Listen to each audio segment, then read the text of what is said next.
So Brex has a lot of benefits. They have a reward point program, which is also very interesting. So this is, I'm gonna use my referral code and get, so we both get $250. But what I'm saying here is they also have a lot of like different ways of using their points. They have points that you can use. They have travel, airline points. You can redeem points for cash.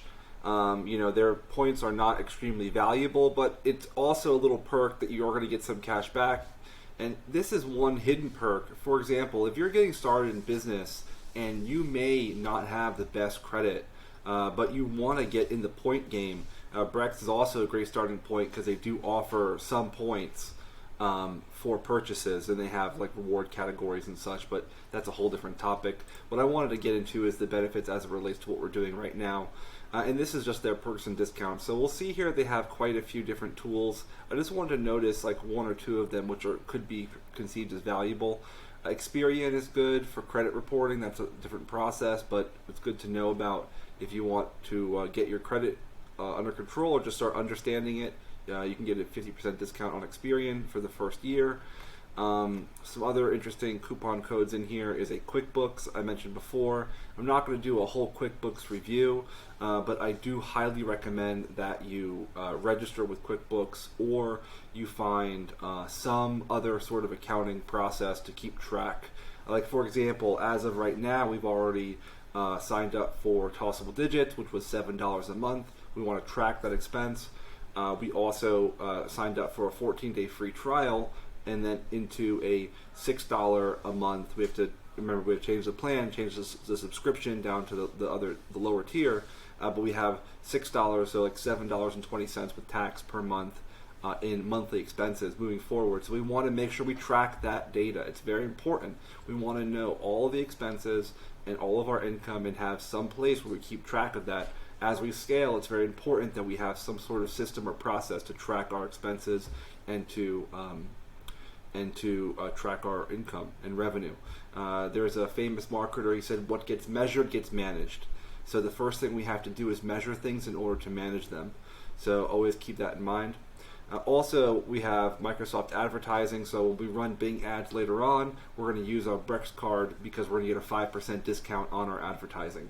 So these are the big things I want to point out for Brex, just some of the perks. A postscript is also very interesting. This is an SMS software for doing like SMS follow-up and doing abandoned cart sequences.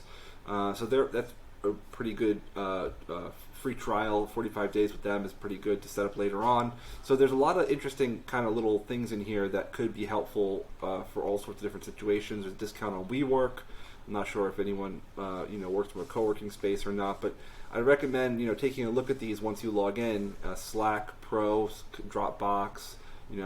There's a lot of Notion. There's a lot of different applications in here, which you get a little promo just from being just signing up for a free Brex business checking account.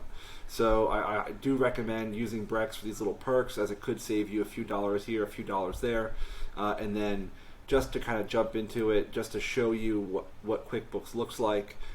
It's the biggest expense so far, right? So you might want to just use an Excel sheet for now, and then later on, once you actually need to have tracking, you could just input that data. Because what QuickBooks does is it connects to your bank through like Plaid or some connecting service, and then it just imports all of your transactions from your checking account.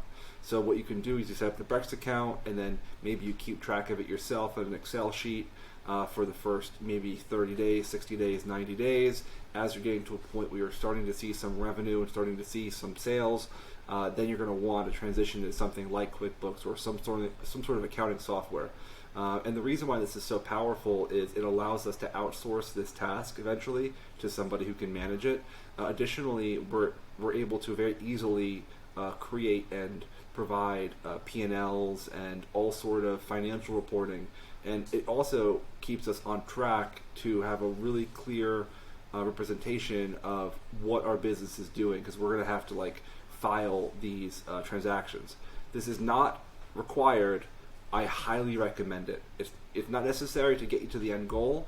It is something that's going to keep you on path and shorten the time it takes you to reach that goal, because you're going to see problems before they arise because you're aware of the finances. So always remember, keep track of your finances, have some system, whether it's an Excel sheet, whether it's QuickBooks, whether it's some other accounting software that you already use. Whatever system you want to use, make sure you have some system in order to keep track of this. I'm really going to really push this point, because it's make or break it for what you'd say like somebody who's working inside of their business and kind of like getting things thrown at them all the time, or somebody who's outside of their business and managing things and creating infrastructure and creating systems and processes that other people can follow. Remember, although we're creating this asset, we want to have a team that's going to be able to manage day to day, and accounting is going to be one of those daily activities for the team. So very important. We want to make sure we start with that sort of end and goal in mind and keep track right from the very beginning. So I think I've expressed the importance of this enough. It's not necessarily a setup right now. At some point, you're going to want some, advanced software to track. So that concludes this video on how to set up the business checking account, how to, a little bit of thoughts on QuickBooks and accounting, and let's see what's next on the list to cover. Great, we've done QuickBooks. Great, so we're going to talk about how to register your DBA, registering with Dun & Bradstreet, registering with listyourself.com. So I'll do all of those, I guess, in one video. They're all kind of related, and we'll see you on the next one.